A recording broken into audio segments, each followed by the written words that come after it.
మలినమైన నాకై మనిషిగా దిగి వచ్చావా, మనసున్న మంచి దేవా, నీ మనసును నాకిచ్చావా. మనసు మలినమైన నాకై మనిషిగా దిగి వచ్చావా, నా మదిని కోవెలగా మలచుకోవయ్యా, నా హృదిని రారాజుగా నిలచిపోవయ్యా, నా మదిని కోవెలగా మలచుకోవయ్యా, నా హృదిని రారాజుగా నిలచిపోవయ్యా. మేలుకే ఆరాధన యేసుకే, అంతా మంచికే, తన చిత్తమునకు తన వంచికే, తన చిత్తమునకు తన వంచికే సుఖించునమానము, ఆరాధనాపను సుఖించునమానము. నేనెల్లప్పుడూ యెహోవాను సన్నుతించెదను, నిత్యము ఆయన కీర్తి నా నోట నుండును. నేనెల్లప్పుడూ యెహోవాను సన్నుతించెదను, నిత్యము ఆయన కీర్తి నా నోట నుండును. ప్రకాశించుచున్నావు నాపై, సియోనులో నుండి నీవు ప్రకాశించుచున్నావు నాపై, సమాధానమై సదాకాలము నన్ను నీతో నడిపించుచున్నావు నీ కీర్తికై. సియోనులో మహోన్నతుడా యేసయ్యా, నడిపించుచున్నావు నీ కీర్తికై. సియోనులో మహోన్నతుడా యేసయ్యా. నా దేవా నీలోనే నాకు జీవం, నీలోనే ఆనందం. నా దేవా నీలోనే నాకు జీవం, నిన్న నేడు నిరంతరం మారని దేవా, నిన్న నేడు నిరంతరం మారని దేవా.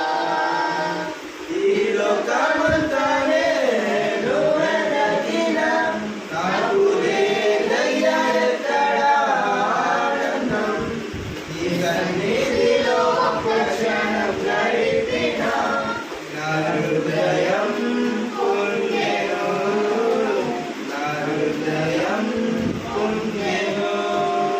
ఈ 2020 సంవత్సరాల్లోనే 2024 సంవత్సరాల్లోనే ఉందనుకున్నాను. 2024 సంవత్సరం 2020 సంవత్సరంలో దేవుడిలో బాగా గొప్పగా ఉండాలి, దేవుడితో నడవాలి.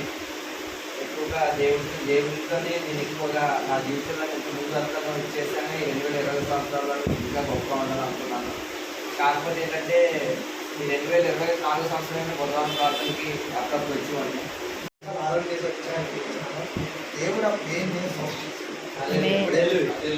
చిన్న సాక్షి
హల్లెలూయా. హల్లెలూయా. మనం ఏం చేయాలండి?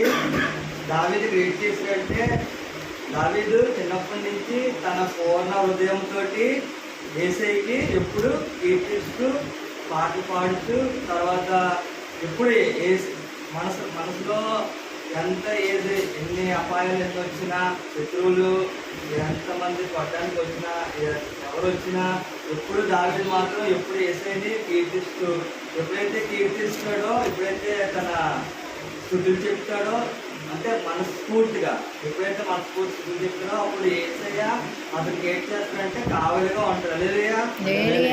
ఇక్కడ చెప్తున్నా నేను నా పూర్ణ హృదయంతో నీకు కృతజ్ఞతాస్తుతులు చెల్లించుతున్నాను. దేవతలు ఎదుట నిన్ను కీర్తించను. దావీదు ఏం చెప్తున్నాడంటే ఆయన పూర్ణ హృదయంతో దేవుడికి కృతజ్ఞతాస్తుతులు చెల్లిస్తున్నారు అనమాట. ఎందుకంటే దావీదు ఏం చేశాడు? గొలియాతుని చంపిస్తాడు. ఎవరి వల్ల చంపిస్తాడు? దేవుడు యొక్క శక్తి వల్ల గొలియాతుని ఎదిరించాడు. దాన్ని బట్టి దావీదు ఏం చేస్తున్నాడు? ఈయన పూర్ణ హృదయంతో అంటే ఎవరు ఎదిరించలేనంత శక్తిని దావీదు దేవుడు ఇస్తే, దేవుడా నువ్వు నాకు ఈ శక్తిని ఇచ్చావు, అందుని బట్టి నీకు ఎక్కించిన స్తోత్రాలని చెప్పి దావీదు ఇక్కడ శుద్ధిస్తున్నాడు. అలాగే